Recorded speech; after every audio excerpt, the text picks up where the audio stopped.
যথাগ্নির্দাহিকা শক্তি রামকৃষ্ণে স্থিতা হিয়া সর্ববিদ্যাস্বরূপাং তাং শারদাং প্রণমাম্যহম। পূজ্যপাদ শ্রীমৎ স্বামী গম্ভীরানন্দ মহারাজ রচিত শ্রীমা সারদা দেবী, পর্ব 6, দৈবাধীনা। ষোড়শী পূজার প্রায় 1 বৎসর পরে 1280 সালে শ্রীমা দেশে আসেন এবং পরবৎসর বৈশাখ মাসে দক্ষিণেশ্বরে ফিরিয়া যান। এই কয় মাসের মধ্যে তাহার শ্বশুর গৃহে এবং পিত্রালয়ে 2টি মর্মান্তিক ঘটনা ঘটে। 1280 সালের 27 অগ্রহায়ণ শ্রী শ্রী ঠাকুরের মধ্যমাগ্রজ শ্রীযুক্ত রামেশ্বর ইহধাম পরিত্যাগ করেন। এই বৎসরই কালীমামার উপনয়নের 4র্থ দিনে রামনবমী তিথিতে 14ই চৈত্র ইংরেজি 26শে মার্চ 1874 শ্রী মায়ের রামগত প্রাণ পিতৃদেব শ্রীযুক্ত রামচন্দ্র ইহলোক ত্যাগ করিয়া যান। পিতৃস্নেহে লালিতা প্রথমা কন্যার বুকে সে ব্যথা কতখানি বাজিয়াছিল তাহা লিখিয়া বুঝাইবার নহে। সম্ভবত এই বেদনা হইতে মনকে মুক্ত করিবার জন্য শ্রীমা 1 মাস পরে দক্ষিণেশ্বরে চলিয়া যান। এই গমনের সহিত হয়তোবা পিতৃকুলের নিদারুণ দারিদ্র্যেরও একটা সম্পর্ক ছিল। পতির দেহত্যাগের পর শ্রীমতী শ্যামাসুন্দরী দেবী আপনাকে নৈরাশ্য পরিবেষ্টিত দেখিতে পাইলেন। গৃহে অর্থ নাই, পুত্রগণ সকলেই অপ্রাপ্ত বয়স্ক। রামচন্দ্রের দেহত্যাগে যাজন ক্রিয়ালব্ধ আয়ের পথ রুদ্ধ। চাষ আবাদ দেখিবার উপযুক্ত লোকের অভাবে উহাও বিশৃঙ্খলাগ্রস্ত। দেবর ঈশ্বরচন্দ্র কলকাতায় পৌরোহিত্যের দ্বারা কিঞ্চিত অর্থ সঞ্চয় করিলেও স্বীয় ব্যয় সংকুলানের পর জয়রামবাটিতে প্রেরণের জন্য কিছুই উদ্বৃত্ত থাকে না। এইরূপ সংকটে পড়িয়া শ্যামাসুন্দরী কায়ক্লেশে পরিবার পালনে প্রবৃত্ত হইলেন। গ্রামে বাণুজ্য পরিবার তখনও সঙ্গতিশালী ছিলেন। রামচন্দ্র গৃহিণী বাণুজ্যে বাটি হইতে ধান আনিয়া ঢেকিতে কুটিতেন। যে পরিমাণ ধান ভানিতেন তার 1/4 তিনি পারিশ্রমিক স্বরূপে পাইতেন। শ্যামাসুন্দরীকে সংসারের জন্য কিরূপ পরিশ্রম করিতে হইত তাহার উদাহরণ স্বরূপ তিনি পুত্রবধূ ইন্দুমতী দেবীকে একসময় বলিয়াছিলেন, আমরা ঘরে ভাত বসিয়ে দিয়ে শিয়রে গিয়ে তরকারি নিয়ে এসেছি। আর বলিয়াছিলেন, 16 পাকা অর্থাৎ 1 সারিতে 16টা 16 পাকা উনুন জ্বলছে, তাতে রান্না করেছি 1 হাঁড়ি ভাত আর 1 ধুচুনি চালের জন্য। এত করিয়াও তাহার পক্ষে পুত্রকন্যাদের অন্ন সংস্থান ও বিদ্যাভ্যাসের বন্দোবস্ত করা সম্ভব ছিল না। তাই পুত্রগণ পার্শ্ববর্তী গ্রাম সকলে আত্মীয় গৃহে চলিয়া গেলেন। জ্যেষ্ঠ পুত্র প্রসন্ন যাইলেন জীবটায়। বরদা প্রসাদ আশ্রয় পাইলেন শিহরে শ্রী হরেরাম ভট্টাচার্যের গৃহে এবং কনিষ্ঠ অভয় ওই গ্রামে মাতুল গৃহে থাকিয়া অধ্যয়ন করিতে লাগিলেন। শ্রীমাও হয়তো জননীর ক্লেশ ভার লাঘব ও পতিসেবার জন্য দক্ষিণেশ্বরে চলিলেন এবং তথায় উপস্থিত হইয়া শাশুড়ির সহিত অল্প পরিসর নহবতে আশ্রয় লইলেন। দক্ষিণেশ্বরের স্বাস্থ্য তখন খুব খারাপ। বর্ষাতে প্রায়ই আমাশয় হইত। শ্রীমা অচিরেই ওই রোগে আক্রান্ত হইলেন। শম্ভুবাবু তাহাকে নিরোগ করিবার জন্য বিশেষ যত্ন করিলেন, কিন্তু কোনো ফল হইল না। শ্রীমা তথাপি শাশুড়ি ও পতির সেবা ছাড়িয়া অন্যত্র যাইতে চাহিলেন না। সুতরাং অসুখ লইয়াও তিনি আরো 1 বৎসর ওইভাবেই কাটাইয়া দিলেন। অবশেষে কিঞ্চিত আরোগ্য লাভ করিয়া তিনি পিত্রালয়ে চলিয়া গেলেন, সম্ভবত 1282 সালের আশ্বিন মাসে। কিন্তু তথায় উপস্থিত হইবার অল্পকাল পরে পুনরায় ওই রোগের আক্রমণে তিনি শয্যাশায়ী হইলেন। এমনকি রোগ এত বৃদ্ধি পাইল যে জীবন রক্ষা সংশয়ের বিষয় হইয়া উঠিল। ঠাকুর এই নিদারুণ পীড়ার সংবাদ পাইয়া ভাগিনেও হৃদয়কে বলিলেন, তাই তোরে ও হৃদে, ও কেবল আসবে আর যাবে, মনুষ্য জন্মের কিছুই করা হবে না। পীড়ার পুনরাক্রমণকালে শ্রীমাকে ঘন ঘন শৌচে যাইতে হইত, অথচ শরীর এত শীর্ণ ও দুর্বল হইয়া পড়িয়াছিল যে বারংবার গমনাগমনে কষ্ট হইত। তাই গৃহপার্শ্বস্থ কলুগেরের পাড়ে শুইয়া থাকিতেন। সেই সময় পুকুরের জলে নিজের অস্থি চর্মসার শরীরের প্রতিচ্ছবি দেখিয়া তাহার এমনও মনে হইয়াছিল, আরে ছি, এই দেহ, তবে আর কেন, এখানেই দেহটি থাক, দেহ ছাড়ি। পরে তিনি বলিয়াছিলেন, আমার অসুখের সময় তখন সব শরীর ফুলে গেছে, নাক কান দিয়ে রস ঝরছে। উমেশ বললে, দিদি, এখানে সিংহবাহিনী আছেন, হত্যা দেবে? সেই আমাকে রাজি করে ধরে নিয়ে গেল। পূর্ণিমার রাত আমার কাছে অমাবস্যা, চোখে দেখতে পাই না, জল পড়ে পড়ে চক্ষু গেছে। গিয়ে মায়ের মারতে পড়ে রইলুম। আবার আমাশা, 3-4 বার হাতড়ে হাতড়ে রাত্রেই শৌচে গেলুম। ভিক্ষে মা ছিল, ওইখানেই তার ঘর। সে মাঝে মাঝে গলা খেঁকারি দিত, আমি ভয় না পাই। পড়ে রইলুম। কিছুক্ষণ পরেই আমার মাকে এসে বলছেন, কামারদের একটি মেয়ের বেশে রাধুর মতো অত বড় 12-13 বছরের মেয়েটি, যাও যাও, উঠিয়ে আনোগে, অমন অসুখ, তাকে ফেলে রাখতে আছে, এক্ষুনি আনোগে, এই ওষুধ দিও, এতেই ভালো হয়ে যাবে। এদিকে আমাকে বললেন, লাউ ফুল নুন দিয়ে রগড়ে তার রস চোখে ফুট অর্থাৎ ফোঁটা ফোঁটা করে দিও, ভালো হয়ে যাবে। তারপর মা যে ওষুধ পেলেন তাই নিলুম, আর লাউ ফুলের ফুট চোখে দিলুম। দিতেই যেমন জাল টেনে আনে, অমনি চোখের সব ময়লা টেনে বের করে দিল। সেই দিনই চোখ ভালো হয়ে গেল, আর শরীরের সব ফুলোটুলো কমে গেল, বেশ ঝরঝরে হলুম, সেরে গেলুম। যে জিজ্ঞাসা করত বলতুম, মা সিংহবাহিনী ওষুধ দিয়েছেন। সেই হতেই মায়ের মাহাত্ম্য প্রচার হলো, আমিও ওষুধ পেলুম, জগৎ ধন্য হলো। আগে আগে মাকে অত কেউ জানতো না। আমার খুড়ো মায়ের ওখানে হত্যা দিয়েছিলেন, তাকে কিন্তু এমন ডেও ছেড়ে দিলেন যে টিকতে দিলে না। মাকে এসে স্বপ্নে বলছেন, আমি যে শয়নে আছি, এখন কেন হত্যা দিয়েছে? ও বামুন মানুষ, এসব জানে না, যাও যাও, উঠিয়ে আনোগে। মা বললেন, এত কথা বললে আর ওষুধটুকু বলে দিলেই তো হতো। জীবনের আশা যখন নাই, তখন দেবীর শরণ লইয়া শ্রীমা আরোগ্য লাভ করিলেন। জগৎবাসী ইহাতে প্রত্যক্ষ প্রমাণ পাইল যে দৈবী শক্তি অমোঘ, তবে সে শক্তির আশ্রয় গ্রহণ সকলের সাধ্যায়ত্ত নহে। শ্রী মায়ের ন্যায় যাহাদের চিত্ত ভক্তিতে পরিপূর্ণ, কেবল তাহারাই ইহাতে সফল কাম হন। কিন্তু এই সকল দৈব শক্তি সম্পন্ন মহামানবের ঐকান্তিক ভক্তিতে দেবতার একবার জাগরণ হইলে অপরেও সে মহাসৌভাগ্যের অধিকারী হইতে পারে। সিংহবাহিনীর প্রতি শ্রীমা চিরজীবন অগাধ শ্রদ্ধা ভক্তি পোষণ করিতেন। তিনি বিশ্বাস ভরে সেখানকার মাটি কৌটায় পুরিয়া রাখিতেন, নিজে নিত্য উহার কিছু গ্রহণ করিতেন, রাধুকে একটু একটু খাইতে দিতেন এবং অপরকেও মায়ের মহিমা শুনাইতেন। শ্রীমায়ের এই আরোগ্য লাভ দর্শনে আশান্বিত দূর দূরান্তরের বহু লোক মানত করিয়া সিদ্ধকাম হওয়ায় এবং দেবী স্থানের মৃত্তিকা প্রয়োগে রোগমুক্ত হওয়ায় তথায় বহু ভক্ত আসিতে লাগিল। তাই আজকালকার দেবীর প্রাঙ্গণ পূজার্থী ও দর্শনাকাঙ্ক্ষী নরনারী সমাগমে প্রায়ই কোলাহল মুখর দেখিতে পাওয়া যায়। সিংহবাহিনীর মহিমা সম্বন্ধে ওই অঞ্চলে কয়েকটি ঘটনা প্রচলিত আছে।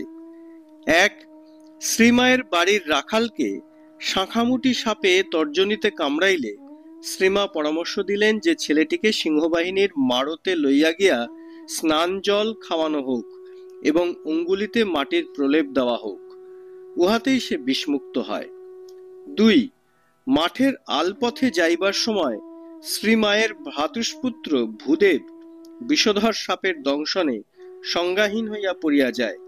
শ্রীমা সর্পদষ্ট স্থানে সিংহবাহিনীর মাটির প্রলেপ দিয়া তাহাকে সারা রাত্রি গৃহে শোয়াইয়া রাখেন, ইহাতে সে সংজ্ঞালাভ করে। 3. স্বামী গৌরীশানন্দ ভূদেবের ন্যায় সর্পদষ্ট হন এবং অনুরূপ চিকিৎসায় বিষমুক্ত হন। 1282 বঙ্গাব্দের 16 ফাল্গুন, ইংরেজি 27 ফেব্রুয়ারি 1876, শ্রী শ্রী ঠাকুরের শুভ জন্মতিথি দিবসে তাহার রত্নগর্ভা জননী শ্রীযুক্তা চন্দ্রামণি দেবী ভগবৎ পদে মিলিত হইলেন। তখন তাহার বয়স 85 বৎসর হইয়াছিল। অন্তিমকালে বৃদ্ধাকে অন্তর্জলি করানো হইয়াছিল এবং শ্রী শ্রী ঠাকুর ফুল, চন্দন ও তুলসী লইয়া তাহার পাদপদ্মে অঞ্জলি প্রদান করিয়াছিলেন। মাতা ঠাকুরানী তখন জয়রামবাটিতে অসুখে ভুগিতেছিলেন। শ্রী মায়ের সময় তখন খুবই মন্দ বলিতে হইবে, কারণ শারীরিক ব্যাধি ও পারিবারিক শোক হইতে মুক্তি পাইবার পূর্বেই তিনি পুনর্বার ম্যালেরিয়ার কবলে পড়িলেন। প্লীহা বাড়িয়া যাওয়ায় তাহাকে কায়াপাট বদনগঞ্জে গিয়া উহা দাগাইতে হইল। এই দাগানো ব্যাপারটা সেকালের এক বিকট গ্রাম্য চিকিৎসা। উহাতে রোগের উপশম হইত কিনা নির্ধারণ করা কঠিন, কিন্তু রোগীর পক্ষে উহা অশেষ যন্ত্রণাদায়ক ছিল। স্নানের পর রোগীকে শোয়াইয়া 3-4 জন লোক তাহার হাত পা চাপিয়া ধরিত, যাহাতে সে উঠিয়া না পালায়। তারপর এক ব্যক্তি একটি জ্বলন্ত কুলকাঠ দিয়া পেটের উপরকার কতকটা জায়গায় ঘষিত। উহাতে চামড়া পুড়িয়া যাওয়ায় রোগী চিৎকার করিত। শোনা যায় শ্রী শ্রী ঠাকুরও প্লীহা দাগাইবার জন্য কয়াপাটের হাটতলায় গিয়াছিলেন। শ্রীযুক্তা শ্যামাসুন্দরী কন্যাকে লইয়া কয়াপাটের হাটতলায় যখন উপস্থিত হইলেন, তখন তথাকার শিব মন্দিরে অন্য লোকের ঐরূপ প্লীহা চিকিৎসা চলিতেছিল। শ্রীমা সব দেখিলেন এবং রোগীদের আর্তনাদ শুনিলেন। যথাসময় তিনি স্নান সারিয়া আসিলে জন কয়েক অগ্রসর হইয়া তাহাকে ধরিতে গেল, কিন্তু মা বলিলেন, না, কাউকে ধরতে হবে না, আমি নিজেই চুপ করে শুয়ে থাকব। বাস্তবিকই তিনি সে অমানসিক যন্ত্রণা নীরবে সহ্য করিলেন। পরে যে কোনো কারণেই হোক প্লীহা বৃদ্ধি সারিয়া গেল। কথিত আছে যে শ্রী ভগবান বা তাহার শক্তি বিশেষ যখন জগতে অবতীর্ণ হন, তখন তাহারা প্রচলিত রীতিনীতি ও আচার ব্যবহারের বিরুদ্ধে অকস্মাৎ যুদ্ধ ঘোষণা না করিয়া ওইগুলিকেই নবভাবে রূপায়িত করেন, কিংবা তাহাদের মৃতদেহে প্রাণ সঞ্চার করেন, অথবা ওই সকল আপাত বিরুদ্ধ প্রতিবেশের মধ্যেও স্বীয় মাহাত্ম্য প্রকাশ করিয়া পথভ্রান্ত জনগণকে এক উচ্চতর আদর্শের দিকে টানিয়া লন। কে জানে শ্রীমায়ের ঐরূপ আচরণের পশ্চাতে কোনো নিগূঢ় উদ্দেশ্য লুক্কায়িত ছিল। তবে তিনি নিজেই বলিয়াছেন, আদর্শ হিসাবে যা করতে হয় তার ঢের বাড়া করেছি। শাস্ত্রকারগণের সিদ্ধান্ত এই যে ভক্তের ভক্তির আকর্ষণে দেবতা জাগ্রত হন। সিংহবাহিনীর জাগরণে আমরা ইহার প্রমাণ পাইয়াছি। শাস্ত্রবিদ সম্প্রদায়ে ইহাও সুবিদিত যে শুদ্ধ সত্য মন যে বিষয় বা ক্রিয়াকে বিশ্বাসপূর্বক অবলম্বন করে, উহাতে এমন এক অলৌকিক শক্তি আহিত হয়, যাহার মহিমায় ঐরূপ তুচ্ছ বিষয় বা ক্রিয়ার মধ্য দিয়া অচিন্তিত পূর্ব ফলের উৎপত্তি হয়। প্লীহা চিকিৎসাতে আমরা ইহাই প্রত্যক্ষ করিয়াছি। শাস্ত্র আরো বলেন যে ভক্তের ঐকান্তিকতা থাকলে দেবতা তুষ্ট হইয়া সতই দর্শন দেন কিংবা ভক্তগৃহে চির অধিষ্ঠিত থাকেন। শ্রী মায়ের পিতৃগৃহে জগদ্ধাত্রী পূজায় ইহাই প্রমাণিত হইবে। আমরা এখন ওই বিষয়ের অনুসরণ করিব, কিন্তু তৎপূর্বে শ্রী মায়ের অদ্ভুত চরিত্রের কথা আরেকবার চিন্তা করিয়া লইতে চাই। আমরা ভাবিয়া স্তব্ধ হই যে কলিকাতার ধনী ও বিদ্বানদিগের দ্বারা পরিবেষ্টিত সাধক সমাজে সিদ্ধির চরম অবস্থায় উন্নীত বলিয়া প্রখ্যাত এবং গুণগ্রাহী সিদ্ধগণের দ্বারা অবতার রূপে উপাসিত স্বয়ং শ্রী রামকৃষ্ণ কর্তৃক দেবী জ্ঞানে আরাধিতা এবং সর্বদা সুসম্মানিতা হইয়াও এই অলৌকিক চরিত্র মাধুর্য মহিষী পল্লীবালা কখনো গৌরব মতে আত্মবিস্মৃত বা শ্রদ্ধাহীন হন নাই, বরং অশেষ বিনয় সহকারে আত্মীয় স্বজন এবং গ্রামবাসী সকলকে যথোচিত সম্মান দিয়াছেন এবং গ্রাম্য দেবতাদের প্রতি পূর্বাপেক্ষাও অধিক ভক্তি প্রদর্শন করিয়াছেন। স্বামীর অবস্থা তখন অসচ্ছল না হইলেও তিনি নিজের দৈহিক স্বাচ্ছন্দ্যের জন্য তাহার নিকট অর্থাদি যাজ্ঞা করিয়া তাহাকে বিব্রত করেন নাই কিংবা মনঃপীড়া দেন নাই, বরং পিত্রালয়ের দারিদ্র্যের মধ্যে মুখ বুজিয়া রোগ যন্ত্রণা ভুগিয়াছেন এবং স্থল বিশেষে শুধু দেবতারই নিকট আকুতি জানাইয়াছেন। যেখানে এই প্রকার শরণাগতি এবং শ্রীমতী শ্যামাসুন্দরী দেবীর ন্যায় দেবদ্বী যে ভক্তিমতী মাতা যে গৃহের গৃহিণী, সেখানে দেবতার আবির্ভাব অবশ্যম্ভাবী। অতএব নিষ্কিঞ্চনের কুটিরেও রাজরাজেশ্বরী জগদ্ধাত্রী দেবীর পূজা তেমন আশ্চর্যজনক নহে। একবার গ্রামের কালী পূজার সময় নবমুখুজ্জে গ্রাম্য সংকীর্ণতাবশত আক্রোশ করিয়া পূজার জন্য সংগৃহীত শ্যামাসুন্দরীর চাউল প্রভৃতি লইলেন না। শ্যামাসুন্দরী বহু যত্নে এবং অতি ভক্তিভরে পূজার উপকরণ তৈয়ারি করিয়া রাখিয়াছিলেন, কিন্তু অপরের নিষ্ঠুরতায় তিনি অকস্মাৎ দেবীকে নৈবেদ্য দানে পর্যন্ত বঞ্চিত হইলেন। ইহাতে মর্মপীড়িত হইয়া তিনি সারারাত্রি কাঁদিয়া কাটাইলেন এবং বলিতে লাগিলেন, কালীর জন্য চাল করেছি, আমার চাল নিলে না, এ চাল আমার কে খাবে? এ কালীর চাল তো কেউ খেতে পারবে না। তারপর রাত্রে স্বপ্নে এক দেবী তাহার নিকট আসিয়া গা চাপড়াইয়া চাপড়াইয়া তাহাকে জাগাইলেন। শ্যামাসুন্দরী চক্ষু মেলিয়া দেখেন রক্তবর্ণা সেই দেবী দুয়ারের ধারে পায়ের ওপর পা দিয়া বসিয়া আছেন। তিনি বলিতেছেন, তুমি কাঁদছ কেন? কালীর চাল আমি খাবো, তোমার ভাবনা কি? শ্যামাসুন্দরী জিজ্ঞাসা করিলেন, কে তুমি? জগদ্ধাত্রী উত্তর দিলেন, আমি জগদম্বা, জগদ্ধাত্রী রূপে তোমার পূজা গ্রহণ করব। পরদিন শ্রীমায়ের মা তাহাকে বলিতেছেন, হ্যাঁ রে সারদা, লাল রং, পায়ে পা ঠেসান দিয়ে ও কি ঠাকুর? শ্রীমা বলিলেন, ও তো জগদ্ধাত্রী। দিদিমা তখন বলিলেন, আমি জগদ্ধাত্রী পুজো করব। ওই পূজা করার কথা তিনি যখন তখন বলিতে লাগিলেন। তিনি বিশ্বাসদের বাড়ি হইতে 5 মণ আন্দাজ ধান আনাইলেন। তখন এমন বৃষ্টি যে একদিনও বিরাম নাই। দিদিমা বলিলেন, মা, কি করে তোমার পূজা হবে? ধানই শুকাতে পারলুম না। কিন্তু মা জগদ্ধাত্রীর কৃপায় এমন হইল যে চারিদিকে বৃষ্টি হইতেছে, অথচ দিদিমার চাটাইয়ে রৌদ্র। আগুন জ্বালিয়া প্রতিমাকে শুদ্ধ করিয়া উহাতে রং দেওয়া হইল। প্রসন্ন মামা ঠাকুরকে দক্ষিণেশ্বরে সংবাদ দিতে গেলেন। তিনি শুনিয়া বলিলেন, মা আসবেন, মা আসবেন? বেশ বেশ, তোদের বড় খারাপ অবস্থা ছিল যে রে। মামা বলিলেন, আপনি যাবেন? আপনাকে নিতে এলুম। ঠাকুর বলিলেন, এই আমার যাওয়া হলো, যা বেশ পূজা কর গে, বেশ বেশ, তোদের ভালো হবে। জগদ্ধাত্রী পূজা হইল। চতুষ্পার্শ্বস্থ গ্রামের বিস্তর লোককে নিমন্ত্রণ করা হইল, কিন্তু ওই চাউলেই সব কুলাইয়া গেল। প্রতিমা বিসর্জনের সময় দিদিমা জগদ্ধাত্রী মূর্তির কানে কানে বলিয়া দিলেন, মা জগাই, আবার আর বছর এসো, আমি তোমার জন্য সমস্ত বছর ধরে সব জোগাড় করে রাখব। পরবৎসর দিদিমা শ্রীমাকে বলিলেন, দেখো তুমি কিছু দিও, আমার জগাইয়ের পূজা হবে। শ্রীমা বলিলেন, অত ল্যাঠা আমি পারবো না, হলো তো একবার পূজা, হলো তো, আবার ল্যাঠা কেন? দরকার নেই, ও পারবো না। ইহার পর তিনি রাত্রে স্বপ্নে দেখিলেন 3 জন আসিয়া উপস্থিত, জগদ্ধাত্রী এবং তার সখীদ্বয় জয়া ও বিজয়া। তাহারা বলিতেছেন, আমরা তবে যাব? শ্রীমা সকৌতুকে জিজ্ঞাসা করিলেন, কি গো তোমরা? দেবী বলিলেন, আমি জগদ্ধাত্রী। শুনিয়াই শ্রীমা অতিমাত্র সন্ত্রস্ত হইয়া বলিলেন, না না, তোমরা কোথা যাবে? না না, তোমরা কোথা যাবে? তোমরা থাকো, তোমাদের যেতে বলিনি।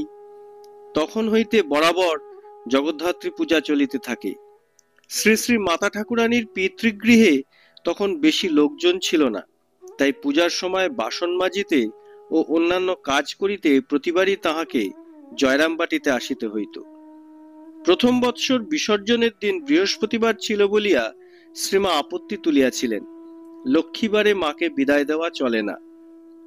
উহার পরের দিন সংক্রান্তি এবং তৃতীয় দিন নূতন মাসের পহেলা ছিল, অতএব চতুর্থ দিন রবিবারে বিসর্জন হইয়াছিল। প্রথম 4 বৎসর পূজার সংকল্প শ্রীযুক্তা শ্যামাসুন্দরী দেবীর নামে, দ্বিতীয় 4 বৎসর শ্রী মায়ের নামে, তৃতীয় 4 বৎসর তাহার খুল্লতাত শ্রীযুক্ত নীলমাধবের নামে হইয়াছিল।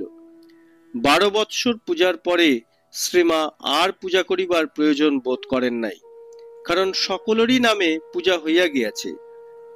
তিনি যেদিন এইরূপ অভিপ্রায় প্রকাশ করিলেন, সেই রাত্রে দেবী তাহাকে স্বপ্নে দর্শন দিয়া জানাইলেন যে মধুমুখুজ্জের পিসিমার দেবীর আরাধনা করিতে চাহিতেছেন, এবং 3 বার জিজ্ঞাসা করিলেন, তবে আমি যাই? শ্রীমা বুঝিতে পারিলেন জগদ্ধাত্রী ত্রিসত্য করাইয়া চলিয়া যাইতে চাহেন। অতএব তাহার পদদ্বয় ধরিয়া সাগ্রহে বলিলেন, আমি আর ছাড়ব না তোমাকে, আমি বছর বছর তোমাকে আনব। এই সংকল্প অনুসারে পূজা চালাইবার জন্য তিনি কিঞ্চিত অধিক 10.5 বিঘা চাষের জমি দেবোত্তর করিয়া গিয়াছেন। এই জমির আয় ও সংগৃহীত অর্থের সাহায্যে আজও জয়রামবাটির মাতৃমন্দিরে প্রতি বৎসর পূজানুষ্ঠান হইয়া থাকে। প্রথম বৎসরের ন্যায় এখনো 3 দিন পূজা হয়। প্রথম দিন ষোড়শোপচারে এবং পরের 2 দিন সাধারণভাবে। দেবীর উভয় পার্শ্বে জয়া ও বিজয়ার প্রতিমা স্থাপিত ও পূজিত হয়। ভক্তগণ বিশ্বাস করেন যে জগদ্ধাত্রী শ্রী মায়ের মূর্তিতে অবতীর্ণ হইয়াছিলেন, সুতরাং দেবী আরাধিত হইলে শ্রীমাও সতই আরাধিতা হন। প্রসঙ্গত, জগদ্ধাত্রী পুজোর বিবরণের পর আমরা আবার শ্রীমায়ের অসুখের পরবর্তীকালে ফিরিয়া যাই। শ্রীযুক্ত মাস্টার মহাশয়ের দিনলিপি হইতে জানা যায়, শ্রী শ্রী ঠাকুরের মাতা ঠাকুরানীর দেহত্যাগের সংবাদ পাইয়া অসুখ সারিবার অল্প পরেই 5ই চৈত্র 1282, ইংরাজি 17ই মার্চ 1876, শ্রীমা দক্ষিণেশ্বরে উপস্থিত হন এবং শ্রী শ্রী ঠাকুরের সেবায় আত্মনিয়োগ করেন। ইহা তাহার তৃতীয় আগমন। পর বৎসর 1283 কার্তিক অগ্রহায়ণ মাসে তিনি দেশে ফিরিয়া যান এবং সম্ভবত ওই বৎসর শীতকালে মাঘ মাসে পুনরায় দক্ষিণেশ্বরে আসেন।